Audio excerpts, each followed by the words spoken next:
오늘 영상에서는 취업하면 안 되는 회사에 대해서 말씀드리려고 합니다.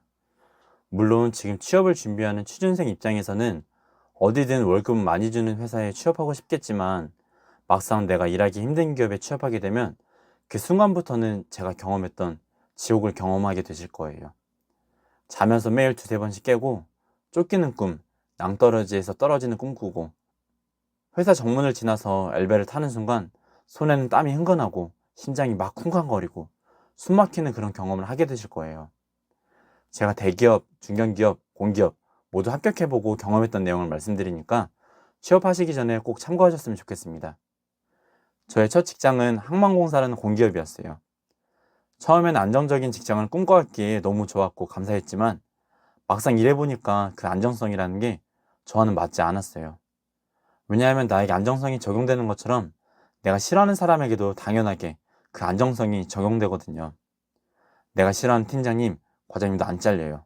몇십 년을 더 봐야 돼요. 그리고 공기업은 정말 좁은 사회라서 내가 만나는 사람도 정해져 있고 조직 문화도 너무 보수적이었어요. 신입은 발언권이 없고 위에서 시키는 대로만 정해진 대로 일을 해야만 했어요. 그래서 저에게 중요하고 잘 맞을 것 같던 안정성이 저와 안 맞는다는 것을 깨닫고 그때부터 사기업 취업을 준비했어요. 열심히 준비한 결과 다행히도 메이저 항공사와 식품업계 1위 기업에 합격했어요. 특히 식품회사에는 제가 수석으로 합격한 에이스였기 때문에 주변에서 기대를 많이 받았어요. 사장님과도 면담하고 너무 좋았죠.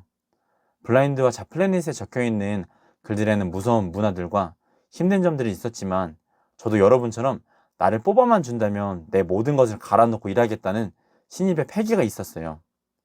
하지만 막상 일해보니까 사회생활이라는 게 생각처럼 쉽지가 않았어요.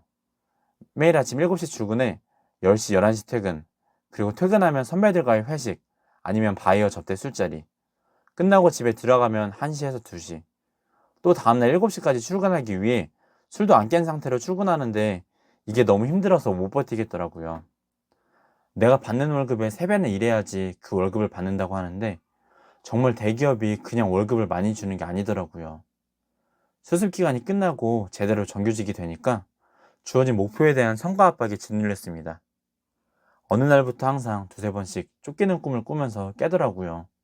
막 식은땀에 젖어 있고 숨 막히고 출근하려고 정문에서 엘베를 타고 올라가는데 심장이 쿵쾅거리고 갑자기 온몸에는 땀이 나고 이게 1년 가까이 계속돼서 이러다가 죽겠다 싶어서 사직서를 냈어요. 공기업, 대기업, 중견기업에 취업하고 인사 업무도 경험해본 제 경력으로 취준생분들에게 도움도 드리고 보람 있는 일을 하고 싶어서 지금 취업 트레이닝 일을 하고 있어요. 저렇게 고생을 하고 이제야 저에게 맞는 일을 찾은 거예요. 그래서 어떻게 하면 취준생분들이 저와 같은 힘든 길을 경험해보고 알고 느끼는 게 아니라 처음부터 어떻게 나와 맞는 기업을 골라갈 수 있을까 고민하다가 오늘 영상을 준비하게 됐어요. 취업하면 안 되는 회사 첫 번째, 면접에서 이런 질문을 하면 무조건 그 회사는 걸러내세요. 면접에는 인사팀에서 교육하는 면접 방법과 가이드라인이 있어요. 그럼에도 불구하고 면접에서 여자친구 있어요? 남자친구 있어요? 결혼을 하셨어요? 이런 개인적인 질문을 한다면 매뉴얼도 안 지키는 그냥 기본도 안 되어 있는 회사라는 겁니다. 기업이 원칙과 기준을 가지고 매뉴얼대로 일해서 성과를 내야 하는 곳인데 상사라는 가짜는 이유로 인사팀에서 준 가이드라인을 무시하고 이딴 질문을 한다? 입사할 필요가 없는 곳이에요.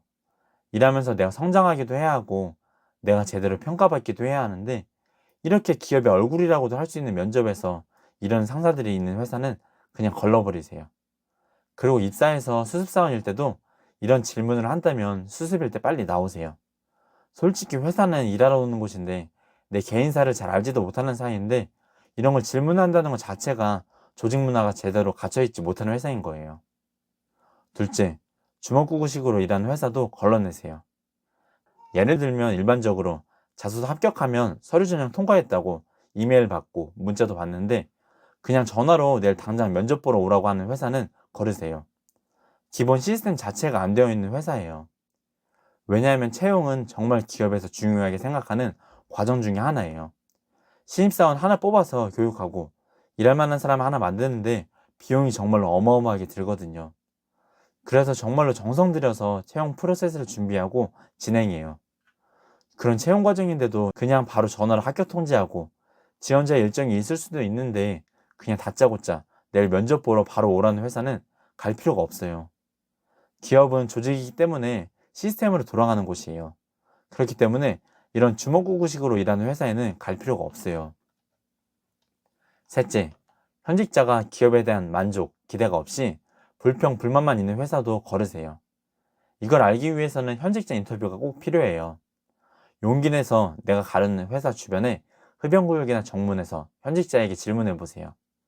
취준생이 취업하려고 조언 부탁한다고 하는데 거절할 사람 없습니다. 제가 직원들이 불평만 하는 기업을 거론하는 이유는 두 가지예요.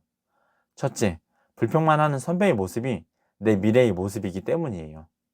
그 선배가 처음부터 그렇게 비관적이기만 했을까요? 그분도 처음에는 열정이 넘치고 패기 있는 신입사원이었어요. 그런데 그 조직 문화와 일에 질려서 그렇게 바뀐 거예요. 나라고 다를 수가 없어요. 내가 그 선배처럼 되고 싶지 않다면 나오세요. 개인이 모여서 조직이 되고 조직이 잘 운영되기 위해 시스템을 운영합니다. 그런데 기업의 기본이 되는 개인이 불평, 불만만 한다? 그런데도 그 기업이 잘 될 수는 없어요. 둘째, 물들기 때문입니다. 사람은 옆에 있는 사람에게 물들 수밖에 없습니다. 생각이 말이 되고 행동이 되는데 옆 사람의 말을 들으면 내 생각도 바뀌고 말과 행동이 바뀔 수밖에 없어요. 따라서 꼭 취업 전에 현직자 인터뷰를 하고 그 기업에 대해서 파악을 해주세요. 물론 현직자 몇 명 인터뷰한다고 기업 조직에 대해서 충분히 알 수는 없겠죠. 하지만 기업이 비전이 있는지는 분명히 알 수 있어요.